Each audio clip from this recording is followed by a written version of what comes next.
Hi, my name is Juusela, and today I'm interviewing Karen Wong, and she's from Canada. How are you, Karen? Good, and yourself, Anna? I'm fine, thank you for asking. Um, could you tell a bit who you are and what you do, and maybe about your passions and so on? Sure. Well, actually, I have a bit of a weird background. I'm born and raised in Canada, so I started in marketing in Canada originally, but I worked for about 8 years in Asia. I actually ran a retail store. I ran some operations there, actually in manufacturing, and so I have kind of an odd background. And when I came back to Canada, I really wanted to get into retail tech. I wanted to get into the retail space because that was one area that I really struggled when I was in Asia. When we had that retail store, it was a little while ago, but we tried to, cross the channel between digital and physical, and we had a really hard time doing that. Obviously I have a strong background in marketing. So for me, part of it was I couldn't understand why so many things, so many POS systems couldn't actually help the retailers, help the business owners market. They couldn't actually help me make the decisions I needed to make to actually improve my business. I was stocking products, and you must understand as a retailer, inventory is the number one asset for a company. And I had no idea how much stock I had because my physical store and my e-commerce store, they would have, I'd have two different values. Whenever they went up and down, I was manually changing them. I mean, this is before people talked about omni-channel even, right? Nowadays, it's very common to hear about this, but it's kind of a passion for me. And it's why I say, even in my LinkedIn profile, for me, it's a passion to steer businesses to improve themselves. There's so many things in our business that we can do to reduce, the routine products, the routine tasks, and yet we're not necessarily able to use the technology to do so, or at least small businesses can't. Large businesses, of course, they have the resources, but what I have a passion for is helping smaller to mid-sized businesses make that difference, because I've been there myself. Yeah, that's really nice because my passion is as well in the measurement and stuff like this. And I've noticed that there are so many retailers who don't, for example, calculate the stock turnover rates, and they don't they're sitting on the inventory, and they don't understand that the faster you get rid of the slow sellers and non-movers, the better the retail goes. So they are not seeing the items as a cost, what they basically are, until you have sold them. So you are having quite interesting background, and could you tell us a bit about your company that you are working with or you have established? Sure. Well, it's funny. I have two companies right now. So the first company is Ace POS Solutions. It's an operational company. We're a reseller actually, and we support a current software that's been in the market for 30 years. At the same time, for the last we started doing the reselling about, I'd say, 2.5 years ago. And since then, we've actually developed a new mobile application. It's a web application. So it's a point of sale software that we currently support. So all your retail point of sale software, the current one is Windows based. So it's an application that we have a lot of customers that have inventory needs. It's a fairly full feature application. But as I said, my passion is I have a huge passion for mobile, and I have a huge passion for web technologies. I knew when I came back that I wanted to build, with the experience I had, the things and the tools that I couldn't find for myself. So the reason why we decided to build, obviously there are a lot of great platforms out there. There's a lot of great tools out there. But for me, my passion was, number one, I wanted to make sure I was building a platform that actually could handle international multi-language. That was one thing I couldn't find.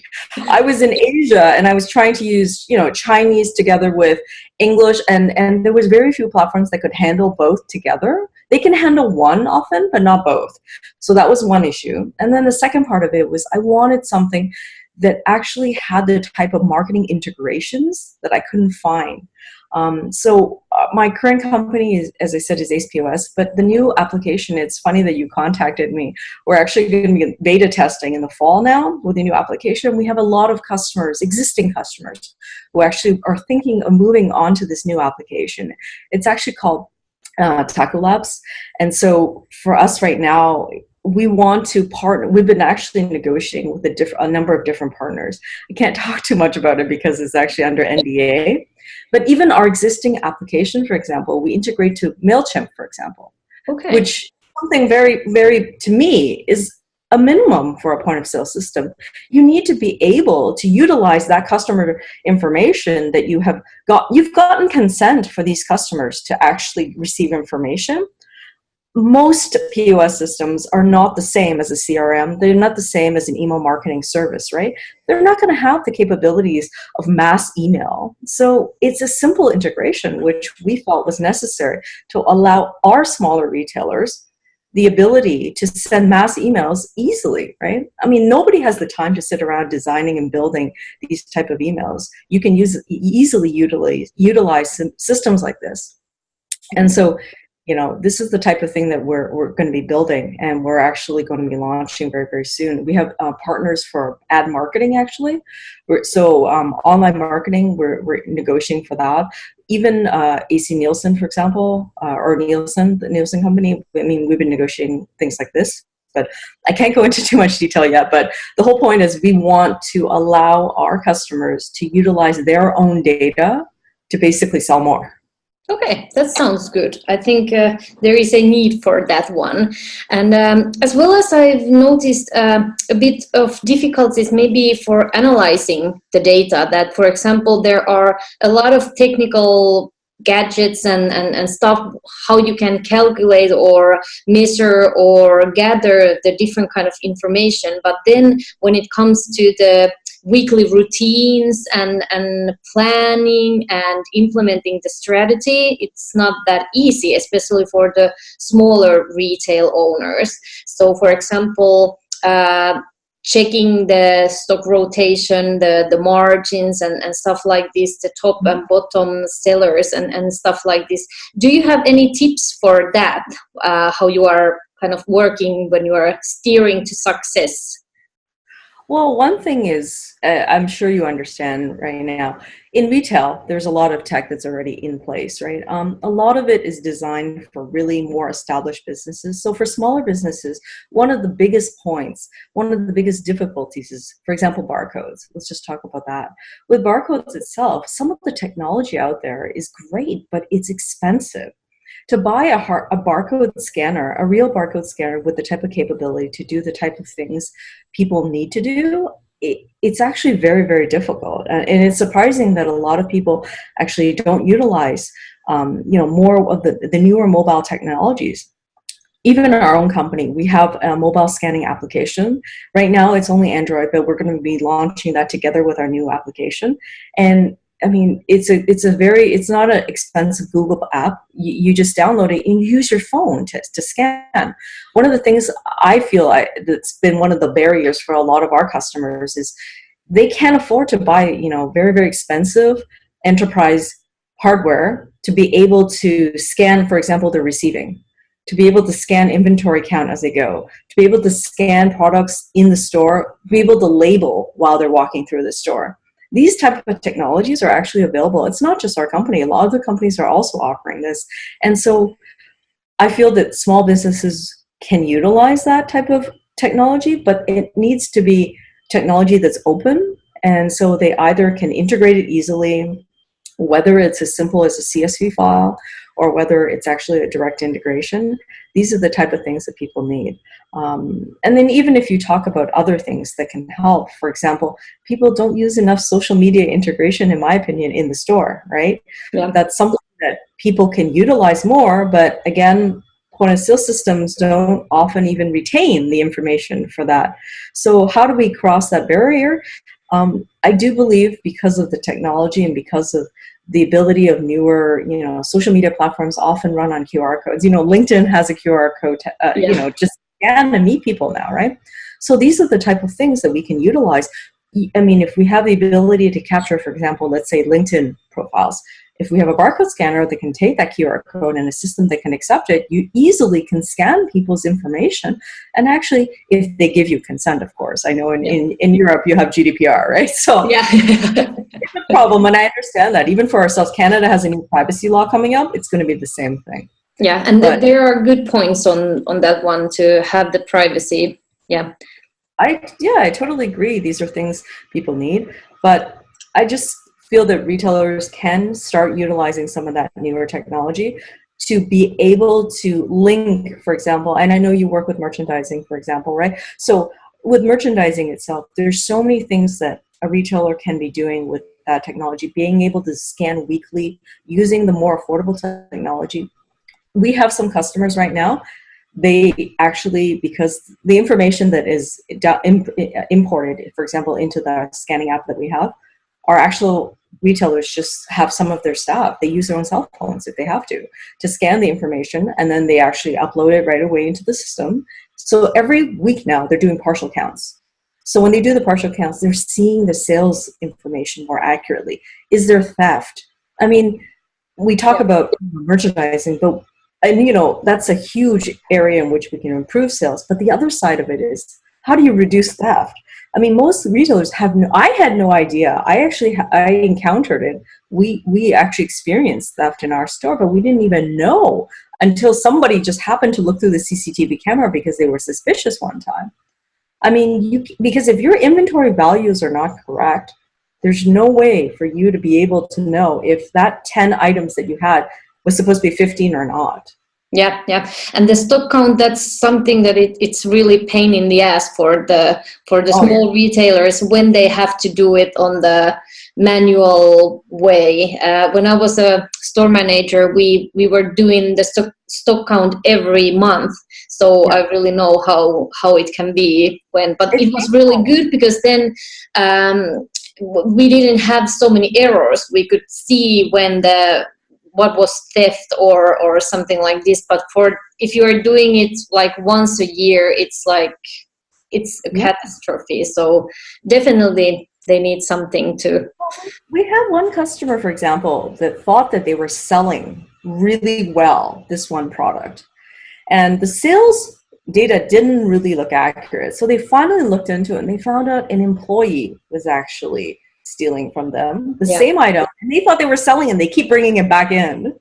So I mean, these are things that but I understand, as a small business, you only have 30 days, 29 to 31 days in a month to actually sell. You can't afford to shut down the store for half a day to a day, right? So things like partial counts, being able to utilize, as I said, technology quickly, after hours or immediately in the early morning. These are the type of things that I feel that are needed, that are a little bit more affordable for the small guys, Yeah, so it sounds really good. I think those are very welcome. Hopefully you are bringing those to Finland as well. So.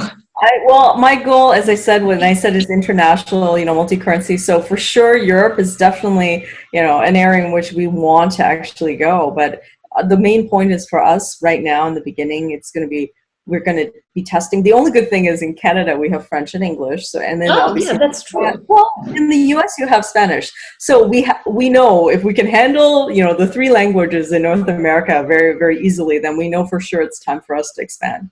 Yeah, sounds really good. Do you have any other good tips for the retailers to grasp on? Well, I mean, there's so many things that people can do. The easiest thing, as I said, is right now, customers should really look at their data. And I know you agree with me on this. They really, not just like actually sales data. They need to look at, am I utilizing my customer data? Am I utilizing the information that my customers have consented to give me?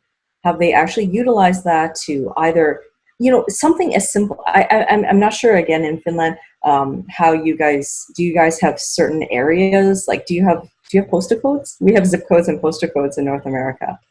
We have different kind of areas, and people live on the postal code areas. Postal code areas, right? Yeah. So I mean, something as simple as, okay, for an example, I'm old enough to start in print marketing, direct mail marketing. I actually started in that many, many years ago. So we have some customers that are a little bit, more established, a little bit older. They're not comfortable with some of the newer technology. They don't actually do email marketing because they don't know how to use MailChimp and these type of tools. So you know what they're doing now? They take the information in the POS system because the customers, again, as I said, have consented. They take the postal code out of the email, out of the customer data, and they look at the number of customers that they have in a certain area. And what they do now, some of our are a little bit more established or older customers, they're sending mailers, they're sending postcards, they're sending special invitations to in-store events. So they're actually linking that. And when people bring that in, they can actually, say, okay, if you bring this in, we're going to give you something, or we're going to show you, you're going to have the offer, our special offer if you come in with this. And it's been surprisingly simple to do. I mean, IKEA was doing this for years, but they're using a very expensive legacy system. But it's not that hard. Most POS systems will allow you to export that information out, even if you're not integrated, and do something as simple as a very cost-effective, direct mail campaign around Christmas or around a very big holiday when you want to really push and spend, you need that traffic in the store. And the funny thing is nowadays, it's kind of coming back in North America. I'm not sure in Europe, but I think the circle is closing up somehow. Yeah. So I get the same feeling as long as it's not a bill, right? As long as I don't have an invoice to pay. When you actually receive something in the mail, and some of our customers were smart. They hand wrote special notes to their key customers using that data. And they sent them out into those areas. They either sent it direct to the customer, or they sent special invitations to this area, this postal code, and said, we're having special for people in this area. And a lot of people came in because they got handwritten notes from a store that told them, you're important. Come in, and people feel like it's a gift getting a postcard or something special like that. Yeah. Right? That's really great, because the kind of like the targeted marketing where you can have the data and then you kind of like deep dive into that and go with the people on the area. Like the Nike has established that one store, this hyper local store. I think it was in Melrose or some place like this, and they are having all the inventory and everything is just for the people living in that area. Yeah. So because nowadays there is so much data, and when the artificial intelligence is getting like smarter all the time, it can start doing these big data analyzing for the people. So it's like going to explode, I think. Yeah. And actually, that's the thing, though. People, I mean, I know everybody was talking about retail apocalypse. It's not. I personally don't think it's as simple as that. There's a lot of other great experts in the field, but from my personal experience, I don't think physical retail is gonna disappear. It's not going to disappear. Right? Yeah, me too. I don't believe in that. Retail is growing, and the only thing is, right now, I agree that there's a difference in terms of demographics. Right, younger people do have a tendency to go online first. And then, people who are not so comfortable with that, or people who are a little bit older, may prefer to be physically in store. But there's a lot of, statistics that say, Gen Z or Gen Z, they actually prefer to shop in store. So we need to actually bring them together. So it means something as simple as, utilizing just a postal code or a zip code in your data, sending something out, attracting people to the store, because that's the whole purpose. That data doesn't have to be used for only digital. And I think that's one of the things that's sad, is that most people, I think, now believe you have to be on social, you have to do email marketing. I mean, it's great to do it, and I absolutely believe in the value, but everybody's doing it. So you have to differentiate somehow. You have to be really, you have to have the courage to maybe even go other way around. It's like do something completely different to kind of like differentiate. I love the idea how this, I think it's from Korea, this Gentle Monster, they are combining art installations in their stores. So it's kind of like bringing a bit more into the store, and that's where my passion, visual merchandising techniques, are coming into play. Because for example, the cities, how people are living nowadays, it's kind of like bringing new ways of having the retail. Does it have to be a physical store that's there year round, or could it be pop-up stores and places where they are like evolving like the year? Fall time is different than the springtime, and people are doing different things in the winter than in the summer. So I think the city should be evolving also. Absolutely. I mean, what you're doing with visual merchandising, again, people need to, that can be so well integrated with marketing if it's actually done with the data. And that, that's the type of stuff I love to see. For example, treasure hunting is so common. Costco does that all the time. Yeah. And yet again, smaller stores could easily also manage it. I mean, it's not going to be the same, but you could do something as you have a special merchandising display, or you want people to come see something, and there's a treasure hunt, or there's some type of, prize, or there's some type of contest. I mean, so many companies utilize this, but it's not necessarily something a small business cannot do. Yeah. It won't be as sophisticated, but it's certainly possible. And I feel that there's so many cost-effective tools out there that can allow do that. So, as I said, I'm really excited because I think that, all the talk about retail apocalypse has kind of started to really change. And I think really it's true. There was a lot of problems in retail in the sense that I think that there was a lot of players that were in the market when it was easy to be in the market.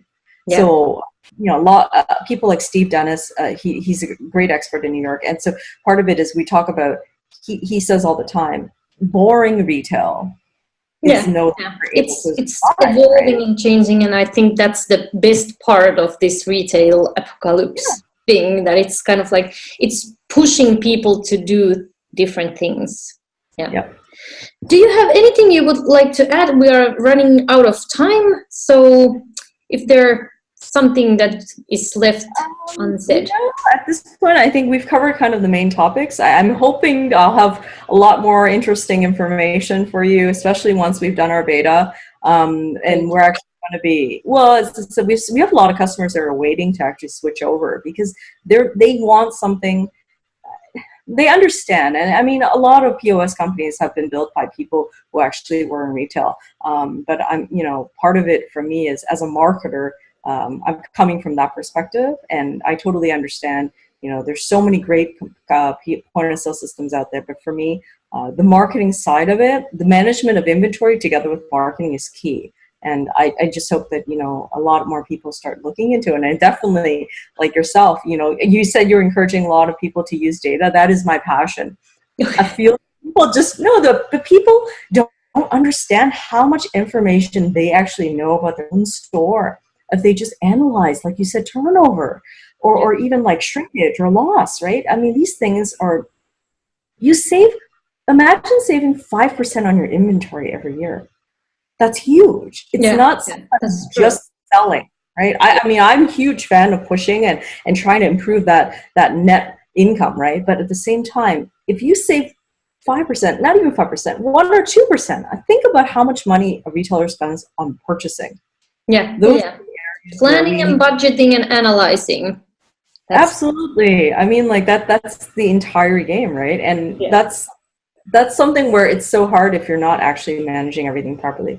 I was just curious if you did mind my asking, if we still have time, how does the market in Finland compare in terms of compared to North America for the omni-channel and digital? Is that something that's changing? Yeah, of course, we are in the same turmoil, I think, that like everywhere. And it's quite interesting to see that how like the e-commerce has been around for a while. As for me, it's not a new thing, but I think we are still in the conversation of kind of like how to combine these stores. Still, people are struggling. It's kind of like it's seen as a separate, even they know that it should be like something that support each other, as well as the social media. For me, it's a place where you can serve the customer, not like do the selling and advertising. It's more like how you can serve the customer who gets interested in your brand or your offering, and it should be a place where people start. It's like the Bush radio, kind of like where you get the people to talk about you. So I think we are around the globe, we are in the same place. Well, totally makes sense, because right now I noticed that actually with marketing itself, actually in North America, they're finally starting to do more sales on things like Instagram. Yeah. In Asia, actually, those have been very common for many, many, many years. Yeah, there are this WeChat that it's kind of like online channel in itself. It's kind of amazing, actually. Yeah, I mean, things like WeChat, and that's why, I mean, the fun part about coming from living over there to here is seeing the difference. Just payment, for example.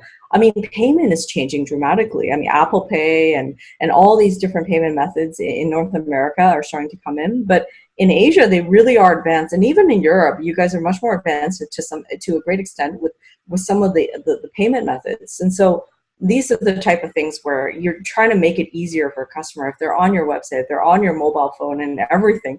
And that's that was one other reason why, we decided to build, was because we wanted something that was truly mobile first. You needed to be able to handle both, change from mobile to web, from web to touch screen. So you have to handle all of that now. And that was something what we felt.